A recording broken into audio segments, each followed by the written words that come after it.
Merhaba 6. sınıf öğrencileri, bugün sizinle beraber matematik dersi çalışacağız ve bugünkü dersimiz 7. bölümümüzün 2. dersi olacaktır. Tümler ve bütünler açılar. Tümler açılar ne demektir? Burada bir tane not vardır. Ölçüleri toplamı 90 derece olan iki açıya tümler açı denir. Tekrar okuyalım. Ölçüleri toplamı 90 derece olan iki açıya tümler açı denir. Burada bir tane şekil de vardır. Gördüğünüz gibi iki açı, birinin derecesi 35'tir, diğeri 55'tir. Bu ikisini topladığımızda 35 artı 55 ve sonucu kaç olur? Olur 90 derece. O zaman 90 derece olduğu için bu açı ne demektir burada? Tümler açı demektir. Evet. Evet, dersimize devam ediyoruz. Bütünler açılar. Bütünler açılar, hangi açılar bütünler açılar denir? Burada yine bir tane not vardır. Ölçüleri toplamı 180 derece olan iki açıya bütünler açı denir. Tekrar okuyalım. Ölçüleri toplamı 180 derece olan iki açıya bütünler açı denir. Evet sevgili öğrenciler, gördüğünüz gibi burada iki açı vardır. Birinin 130'dur, diğeri 50'dir. Bunları topladığımızda 130 artı 50 eşittir 180 tabi. 0 artı 0, 3 artı 5, yani bu şey toplayabilirsiniz. Evet, 130 artı 50 kaç yaptı? 180 yaptı, 180 derece. Demek ki bu iki açı nedir burada? Bütünler açılardır. Evet sevgili öğrenciler, ilk sorumuza geçiyoruz. Sıralamasını yapıyorum, ait olan soru. Açıların tümler veya bütünler açısı olduğunu belirliyorum demiş soruda. Burada ilk şıkkımızda, birinci şıkkımızda açı, iki tane açı vardır gördüğünüz gibi. Yani aslında bu şekilde 4 tane açı vardır. 1, 2, 3, 4. Bu iki açının toplayacağız. İki açının bütünler ve tümler olduğunu yazacağız, söyleyeceğiz. Evet, gelip toplayalım. Birinci şıkkımızda toplayalım. 70 artı 110 sonucu kaç yapar? 180. Demek ki ilk şıkkımızın sonucu 180 çıktığına göre ne diyeceğiz bu açıya? Diyeceğiz bütünler açılar. Bütünler açı. Evet. İlk şıkkımız neydi cevabı? Topladık. 70 ile 110 topladık. Sonuç kaç çıktı? 180. Bu ne tür açıdır? Hangi çeşittir? Bütünler açıdır. İkinci şıkkımıza geçelim. İkinci şıkkımızda yine iki tane açı vardır. Biri 60, biri 30. Dersin de başlangıçta demiştik toplamları. Ölçüler toplamı 90 derece olan açıya ne denir? Tümler denir. 180 olsa ne denir? Bütünler denir. Evet. Burada 30 ile 60 ikisini topladığımızda ikinci şıkkımızda 30 artı 60 kaç yapar? 90. Bu ne tür açıdır? Bu tümlerdir. Tümler açı diyeceğiz. Evet. Üçüncü şıkkımıza geçelim. Üçüncü şıkkımızda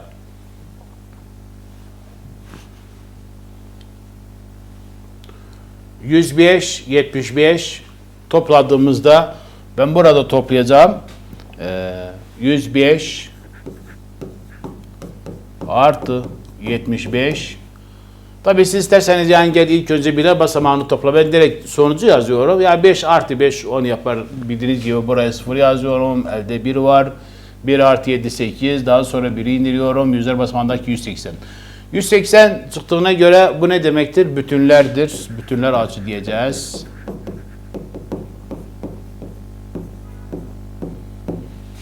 Dördüncü şıkkımıza geçelim. Dördüncü şıkkımızda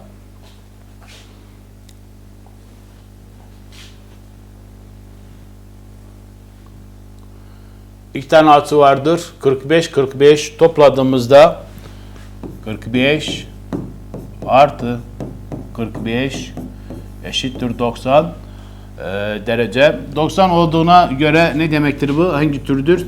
Tümlerdir. Tümler açı. Evet sevgili öğrenciler, diğer sorumuza geçiyoruz. Yandaki şekli kullanarak aşağıdakiler bulurum. Bu şekli diyor.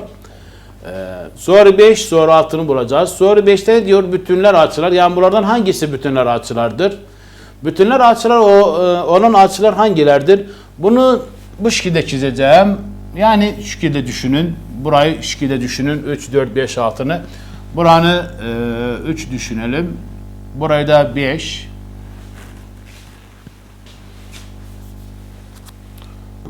Burası da açı 5. Burada 6. Burada 4. Bu şekilde.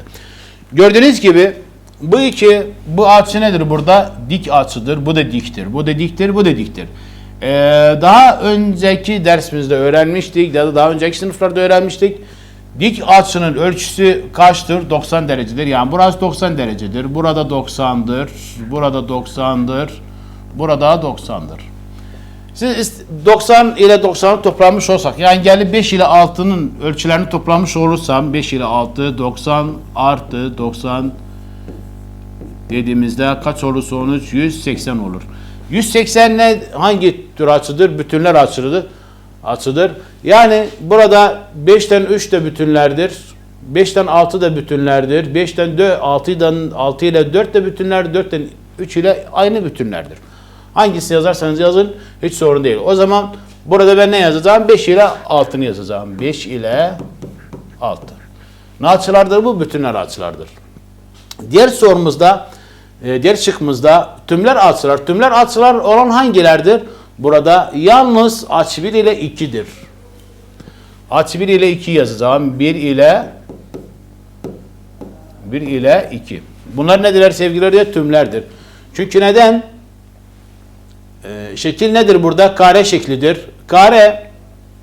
Kare şekli, karenin kaç açısı vardır burada? Yani daha önceki sınıflarda öğrenmiştik. 4 tane açısı vardır. 1, 2, 3, 4. Her 4 açısı vardır. Burası 1. Dediğimiz gibi bu 2, 3, 4. Her açısı ne açıdır? Dik açıdır. Yani düşünün. Burayı şöyle düşünün. Hangi açıyı ifade ediyor? Buran bu şekilde düşünmüş olursak, bu ne açısını ifade ediyor? Dik açı. Tekrardan çizelim. Yani bu şekilde düşünelim bunu. Dikkat edin. Bu şekilde. Ne açıdır bu? Dik açıdır. Yine de şey tam gelmedi de. Neyse bu dik açıdır. Dik açının ölçüsü kaçtır? 90'dır. Yani burada aynen 90'dır. Bu açı da 90'dır. Birden 2'nin toplanmış olsak sonucu kaç olur? 90 olur. O yüzden tümler açılar hangilerdi? Yalnız bir açısıyla 2 açısıdır. Evet, diğer sorumuza geçelim. Diğer sorumuzda yandaki şekilde bilinmeyen açının ölçüsünü bulurum demiş. Evet. Evet, diğer sorumuza geçiyoruz. 7. şıkkımızda yandaki şekilde bilinmeyen açının ölçüsünü bulurum. Burada bir tane şekil vardır. Bilinmeyen açı hangisidir? Yani eksi bulacağız burada. Eksi derecesi kaçtır burada? Bu tabi 140'tır. 140 derecedir burada. Eksin değer kaçtır? Burada nasıl bulacağız? Sevgili öğrenciler, gördüğünüz gibi bu iki açı, yalnız bu iki açı dediğimde yani hangi açı diyorum? Şurası hangi açı ifade ya da toplamı, hangi açı toplamı ifade ediyor? 140'ı ifade ediyor. Yani burada ne diyeceğiz? Diyeceğiz x artı 140 eşittir 180. Ben ne yapıyorum burada? X'in değerini bulacağım. X'in değerini bulmak için yani ne demektir? X'in yani hangi sayı yazacak? 140 ile toplanırsa 180 olur. Tabii ki 40. Bunun da çözümü nasıl olur? Diyeceğiz x eşittir 180 eksi 140 ve eşittir 40 derece. Yani x'in yerine yazacak sayı kaçtır burada? 40 derecedir. Daha bunu önceki sınıflarda öğrenmiştik yani bu dersler çok, ben o yüzden fazla durmuyorum üzerinde. Bir de x'in değerini bulmak için daha önceki dersimizde açıklamıştık. Ne yapıyorduk? Burada 140 eşittir üzerine atlattır. Pozitiftir yani negatif oldu. Pozitifini dersinde açıklamıştık. Bu şekilde de yapıp bunu da düşünebilirsin. Bu şekilde çözebilirsin sorunu. Evet. Diğer sorumuza geçiyoruz. Diğer sorumuzda 8. şıkkımızda A ve L açıları tümler açısı ve L açısının ölçüsü L eşittir 23 derece olduğuna göre A açısının ölçüsü kaçtır? Sevgili öğrenciler, burada iki tane açı var. İki tane açı hangi açılardır? A ve L. Ama nasıl açılardır? Hangi türdendir? Tümlerdir. Yani burada çözelim. Sorumuzu 8. şıkkımız.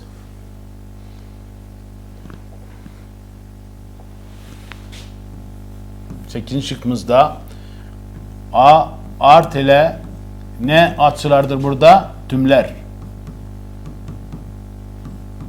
Tümler açılardır. Tümler açıdır. Burada A istenen neydi? A'dı. Yani A'nı neyle toplamış olsak, 23 ile toplarsak sonuç kaç olur burada? Tümler ne demiştik? 90 derece. Hangi sayının 23 ile toplanmış olursak sonuç 90 olur. Bunun da çözümü tabii bu şekilde denklem, ilk önce denklem yazacağız sevgili öğrenciler. Yazdık A artı 23 eşittir 90. Daha sonra 23'ün değerini bulmak, A'nın değerini bulmak için özür dilerim. 90'dan ne yapıyoruz? 23'ü çıkaracağız. 90 eksi 23 diyeceğiz. Ve A eşittir kaç derece? 90'dan 23 çıkarttığımızda 90 eksi 23 kaç yapar? Burada 0 eksi 3 bildiğiniz gibi, yani bu 10 olacak, bu 8 olacak. Yani 10 eksi 3 bu şekilde düşüneceğiz. 10 eksi 3 7, 8 eksi 2 6. 67 derecedir. Yani A'nın yerine yazılacak sayı hangisidir? 67'dir. Evet. Diğer sorumuza geçiyoruz. Diğer sorumuzda 9. şıkkımız olacaktır. X ve Y açıları bütünler açısı ve X açısının ölçüsü eşittir 53 olduğuna göre Y açısının ölçüsü kaçtır demiş. Burada dikkat edelim. 9. şıkkımızda ne diyor? X ve Y açıları ya da X ve Y açısı da okuyun olur. X ve Y açıları bütünler açısı ve X açısının ölçüsü eşittir 53 derece olduğuna göre Y açısının ölçüsü ya da Y açısının ölçüsü kaçtır? Ama X, Y açılar nedir? Burada bütünler açılardır. Yani ikisinin toplamı kaçtır? Burada 180'dir. O zaman ne diyeceğiz burada? Eksi kaç vermiştir? 53. Yani 53 artı Y eşittir 180 derece. Yani bu değerini bulmak için ne diyeceğiz burada? Y eşittir 180 eksi 53. Bütünler olduğu için 180'dir. Daima 180'den çıkaracağız. 180'den 53 çıkarttığımızda sonuç kaç olur burada? 180 50 çıkartma 130 olur. Ama 3 daha çıkartma 127. Yani yerine yazacak sayı hangisidir? 127'dir. Ya da siz isterseniz yarın alt alta yapın. Tamam, hiç sorun değil. Bu şekilde yapın. Eksi 10 eksi 3 7 7 eksi 5 2 ve 1'i indir. Yani burada 10 eksi dediğimde burası 1 aldı. Bu 7 oldu, 10 oldu. Yazmadım. Hemen direkt ben yazdım. Evet. 127. Yani yerine yazacak sayı hangisidir? 127. Ve 127 ile 53 toplamış olsak 180'e eşit olur. Diğer sorumuza geçiyoruz sevgili öğrenciler. Diğer sorumuzda 10. şıkkımız olacaktır. İki tümler açısı ölçüleri 2x 60 derece eksi bulurum demiş. Burada sevgili öğrenciler denklemi yazalım ilk önce. İki tümler açı, yani iki tane açı vardır. Birisinin ölçüsü kaçtır burada? 2x'tir. Diğeri kaçtır? 60'tır. Eksi bulurum demiş ama nasıl açılardır? Tümlerdir. Yani denklem bu şekilde olacaktır. 2x artı 60 eşittir 90 derece. Denklem bu şekilde yazacağız. X'in değeri kaçtır burada? Yani bunu pratik olarak düşünmüş olursak burada 2 ile x'in arasında hangi işlem vardır? Çarpı vardır. Yani 2 çarpı x. Peki 60 üzerine kaç koymuş olsak olur 90? 30. Yani demek ki buraya 2x ne olacaktır burada? 2 vardır. Yani 2'ni 15'e çarpmış olsak. 2 çarpı 15 kaç yapar? 30. 30 artı 60 90 olur. Ama bunu nasıl bulacağız sevgili öğrenciler? Bu şekilde 2x diyeceğiz eşittir. Devamını burada yazıyorum. 2x eşittir 90 eksi 60 ve eşittir kaça? 30. Burada 2x eşittir neye? 30'a. Şimdi x'in değerini bulmak için ne yapıyoruz burada? Gelip böleceğim. Neye böleceğim? 2'ye böleceğim. Yani bunu daha önceki dersimizde açıklamıştık. Böyle bir denklemde ne yapıyorduk? Gelip bunun altına 2 yazıyorum. X'in yanındaki sayı kaçtır? 2 midir? 2 yazacağım. Buraya da aynı 2 yazacağım. Ne yapıyorum burada? Bölme işlemi yapıyorum. Yani 2'ni 2'ye böldüm. 1 tabi. Burası 1 oldu. 1 oldu. 30'u 2'ye böldüğümde kaç olur? 15 olur. Yani x'in yerine yazılacak sayı hangisidir? 15'tir. Bunu bu şekilde, denklemi bu şekilde çöz ya da bunu da yerine bu şekilde de çözebilirsin. Yani 2x eşittir 30 dediğimizde x neye eşittir? 30 bölü 2 ve eşittir 15'e. X'in yerine yazılacak sayı hangisidir? 15'tir. Ya bu yöntemle cevabı bul, bu yolla diyelim ya da bununla. Daima gördüğün gibi x'in yanındaki sayı kaçtır? Gel altına yaz 2, yani bölme işlemi yap. 2'yi 2'ye böl. Sonuç burada 1 oldu. Tamam, 1 yazılmayacaktır. Daha sonra 30'u da 2'ye böl. 30'u 2'ye böldüğümüzde kaç olur? 15. O zaman x'in yerine dediğimiz gibi yazacak sayı 15'tir. Diğer sorumuza geçiyoruz. Diğer sorumuz çöz yoruma ait olan soruları çözeceğiz sevgili öğrenciler. Çöz yoruma ait olan sorularda ne demiş? İlk sorumuzda açıların tümler veya bütünler açısı olduğunu belirliyorum demiş. Burada sordu. Burada açılar vardır. Tümler midir, bütünler midir? Onu yazacağız. Evet. 11. şıkkımızda gördüğünüz gibi 2 tane açı vardır. Biri 75, diğeri 15. 75 ile 15'i topladığımızda 75 artı 15'i topladığımızda sonuç kaç olur burada? 90 olur. Demek ki bu açı türü nedir burada? Tümlerdir. Yani burada soru bu şekilde geldiğinde sevgili öğrenciler ben ne yapacağım? Gel toplayacağım ilk önce 15 artı 75 üzeri 75 artı 15 90. Sonuç çıktıktan sonra 90. 90 ne demektir burada? Tümler açı. Ne türdü bu? Tümler. Tümler açı. Diğer şıkkımızı çözüyoruz. Diğer şıkkımızda ikinci şıkkımızda bakalım ne demiş? Burada 63 ile 117. 63 ile 117'ni toplayalım. Bakalım sonuç kaç olur burada? 12. şıkkımızda. 117 artı 63 eşittir. 7 artı 3 10. Elde 1 var. 1 artı 6 7. Bir de elde var 8 ve biri de indiriyorum 180. 180 çıktığına göre 180 ne türdür? Bütünlerdir. Ne diyeceğiz? 12. şık için diyeceğiz bütünler açı. Evet. Diğer sorumuza geçiyoruz. Diğer şıkkımızda 45 ile 135 vardır. 45 ile 135'i topladığımızda kaç olur? Ben toplamayacağım. Hemen direkt sonucu yazıyorum burada. Yani hangi tür olduğunda. Hangi türdür? 45 ile 35'i topladığımızda kaç olur? Sonuç 180 olur. Siz isterseniz toplayın. O zaman bunun içine diyeceğiz. Diyeceğiz bütünler. Bütünler açı. 13. şıkkımız için. 15. şıkkımızda burada 60 ile 30 90 yapar. Yani 90 ne demek? Hangi türdür? Tümler diyeceğiz. Tümler açı. Yani tabii ki siz toplayacağız. Yani gel 60 ile 30 topla, daha sonra tümler açı yaz. Sonuç 90 oldu.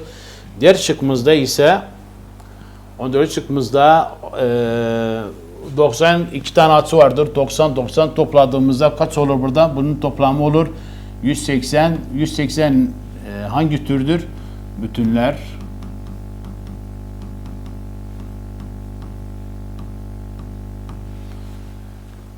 En son şıkkımızda 30 ile 150 topladığımızda sonuç kaç olur burada? Aynı 180 olur. Yani 150 artı 30 dediğimizde kaç olur? 180 ne türdür? Aynı bütünler. Bütünler açı.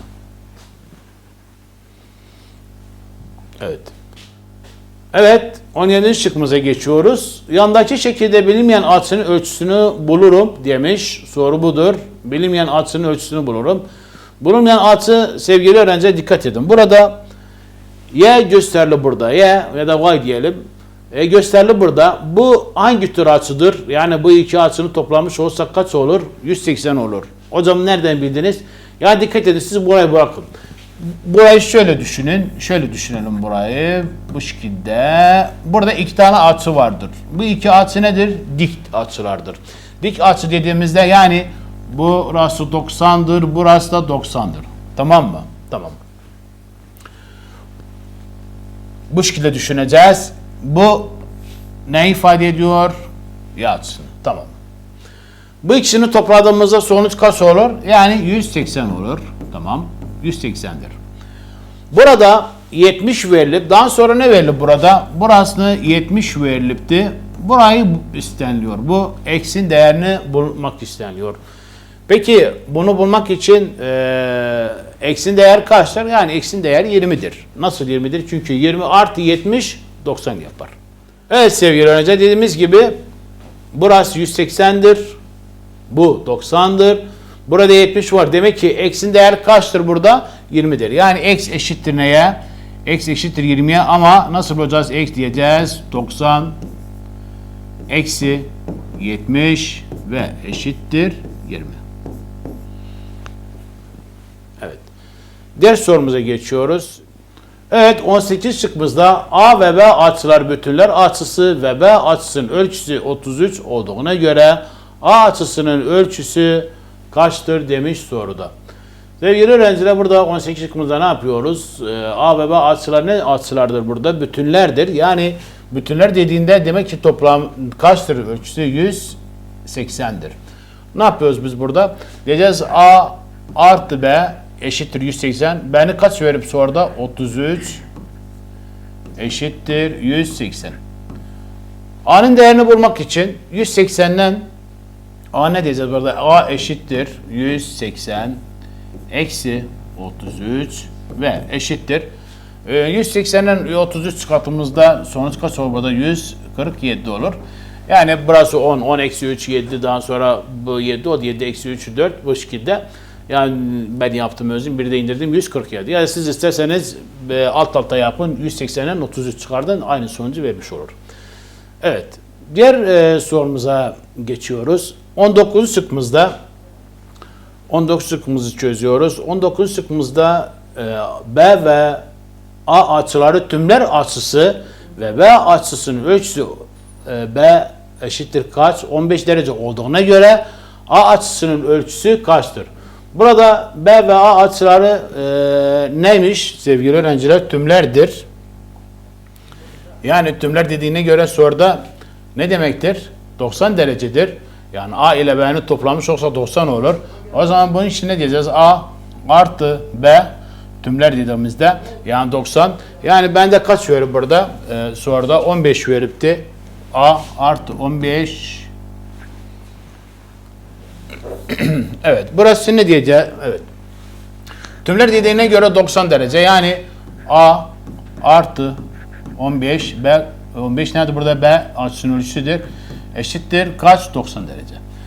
Ve A'nın değerini bulmak için A eşittir 90 eksi 15 eşittir 75 derece. Yani A'nın değeri kaçtır burada? 75 derecedir. Evet, diğer sorumuza geçiyoruz. En son sorumuz olacaktır. En son sorumuz sevgili öğrenciler, burada o 20. şıkkımızda yandaki şekilde ölçüleri 70 ve 110 olan iki açı var. Açıların tümler veya bütünler açısı olduğunu belirlerim. Burada gördüğünüz gibi bu şekilde iki açı vardır. Ne demiş? Bu açıların belirleyeceğiz. Tümler müdür, bütünler müdür? Ne yapacağız burada? Toplayacağız. 110 ile 110 ile 70'i toplayacağız. 110 artı 70 dediğimiz gibi 110 artı 110 artı 70 180'e eşittir. Yani size ilk önceki sezgen birler toplam 0 artı 0 daha sonra 1 artı 7 8 1'i de indir 180. Evet. 180 olduğuna göre demek ki tümler müdür, bütünler müdür? Bütünlerdir. Yani bunun yalnız cevabını yazacağız. Bütünler açılar. Bütünler açı. Evet. Tekrar ediyorum. 110 ile 70'i toplayacağız. 180. Sonuç 180 olduğuna göre ne demektir bu? Bütünler açıdır. Evet sevgili öğrenciler, bugünkü dersimizin sonuna geldik. Umarım ki bu dersten herkes fayda buldu. Bir başka derste buluşmak umuduyla hoşça kalın.